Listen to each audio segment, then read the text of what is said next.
marnimo adeer qolka waalidkaaga kusoo dhawow si sharaf leh marka soo dhawow fadal mikrofoonka adiga iskale. السلام عليكم ورحمة الله وبركاته. شيخ كشك أدبن كو سلامية ومالنت لبادن كو إمادو أدن وادي احترامتي إن احترام كاغنا وحي مدن تهايبا إن عنده ما أنت أني أديس كتيم بيننا هنا أو دين تدعم سنتي مالنت ورنا وكو شيء وحن كل 99% وكو أحسن أفكار تاد كم سهر جيدو كلي وحن كسهر جيدو وحي إهيد إن وحمان تاس أدلة ديدنته waxa kaliyo iga qarsoonana waxa weeyaan adiga waxaad leedahay waxaas ilaahay kama iman ayaguna waxay leeyihiin ilaahay buu ka yimid waxaan diidana taas oo micnaha Soomaalidana maanta 100% ay ku dhaqmayaan oo ani walaalkayga yar uu ku dhintay walaalkayga yar wuxuu ku dhintay isagoo xaq difaacay oo sida oo fikirka qaada Sheekh Umal iyo Sheekhan Xasan fikirkiisa haysta ayagu ma dhintaan laakiin caruurtii baa ku dhintay anoo kala u dhimanay yaa fikirkaas ku dhimanay naftu ka baxaysa waxaana maanta ku xaqiijinayaa naxariistaada waa tii mustaqbalka bedeli lahayd iyo hadalka wanaagsan ee socoto waa tii bedeli lahayd tawradii bedeli lahayd weyn ma aha anaga diinta diinna ka baxnay ma aha wahaabiyada diinta adkeynaysa caruurta dhameynaysa waa adigoo kale dadka mustaqbalka ah bedelay sababtoo ah waxaad muujinaysaa naxariis baad dadku muujinaysaa wanaag baad dadku muujinaysaa taas oo cadaynaysa waxa xaqa inuu yahay adiga fahmaysa anaga waan gadoodsannahay wahaabiyadana ma aqaana ayaga laftirkooda loo cudur daaray u baahan yihiin oo sababtoo ah waxaan waa wax lagu shubay waa manhajna lagu shubo naloo keeno dibadda naloo keena waxaan difaacina xaq baan u malaynaynaa laakiin markuu qofku isweydiiyo dhibaatana survival mood baan ku jirnaa basic needs baa naga maqan laakiin qofku markuu intaas ka soo gudbo su'aal bis weydiinaya waxaan maxaa igu qasbay ilaahay muxuu uga baahan yahay inaan dad ku dhibo diinta su'aal bis weydiinaya wuxuuna ogaanayaa xaqiiqda taad sheegayso ah in ay tahay diintu naxariis in ay tahay diintu wanaag in ay diintu aysan ahayn dulmi iyo qasab fikirkaad adiga wado qofka ugu dambeyn ogaanaya taasna waan kugu bishaareynaya in adigu fikirkaaga uu yahay kan wal caaqibatu lil muttaqiin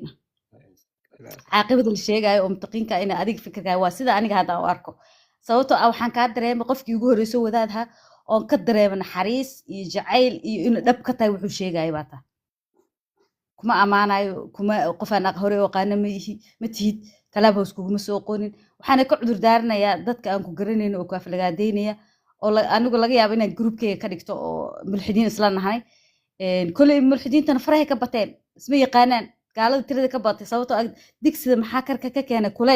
kuleylka waa laga soo wada yaacay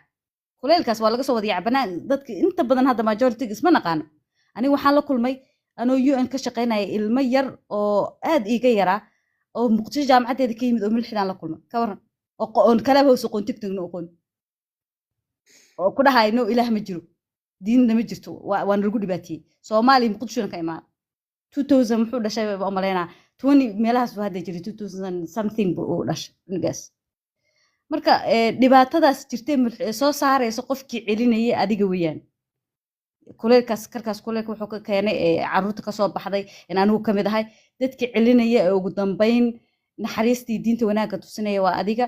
insha Allah waxaan rajeynayaa inay kooxdaada guuleysato anigana waa aqbalsanahay waan ku aqbalsanahay dhibaatana iguma hayso inaa fikirka diinta iyo fahamkaad ka aaminsantahay aan qaato wax dhibaato igu hayso malaha sheekh aad baan kaaga mahadcelinayaa soo dhaweyntaada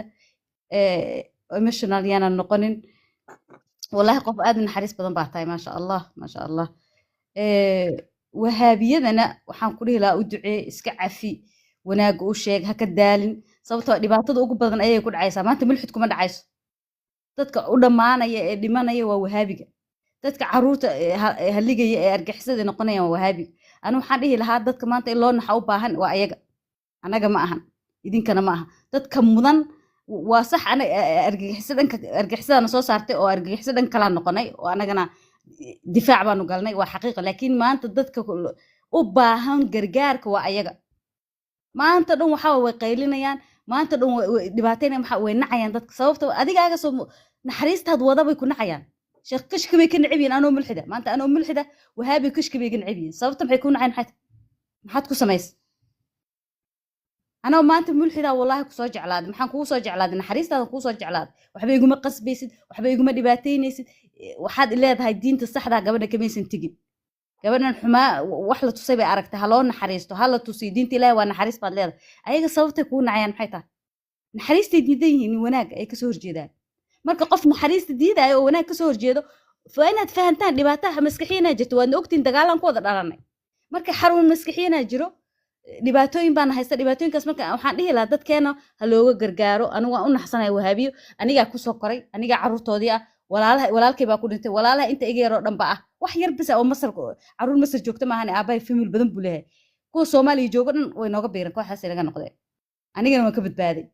marka waxaan leeyahay wahaabiyada waxaan u baahanahay inaan carruurta iyo jiilka cusub ee ku barbaaraysa la badbaadiya loo baahan yahay in cawtinimo loo qaada maaha laftirkooda waa in la badbaadiya sababtoo waxaan afkaartan ay akhrinayaan waa lagu shubaya markii lagu shubana dadkay nacayaan ayagiiba isnacaya ayagiiba isdilaya labalaba isu qarxinaya isu dilayaan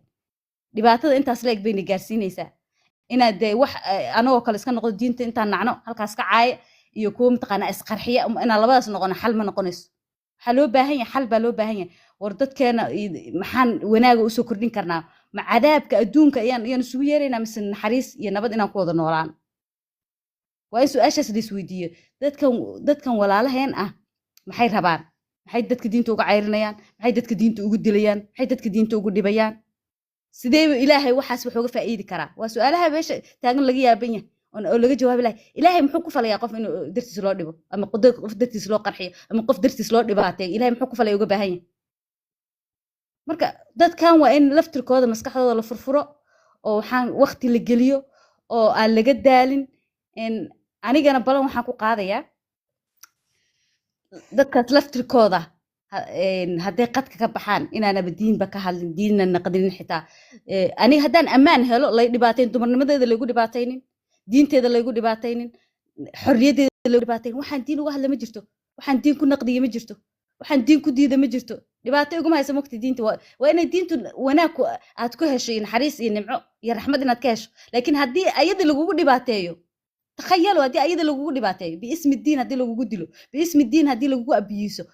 because of your gender haddii lagugu dhibaateeyo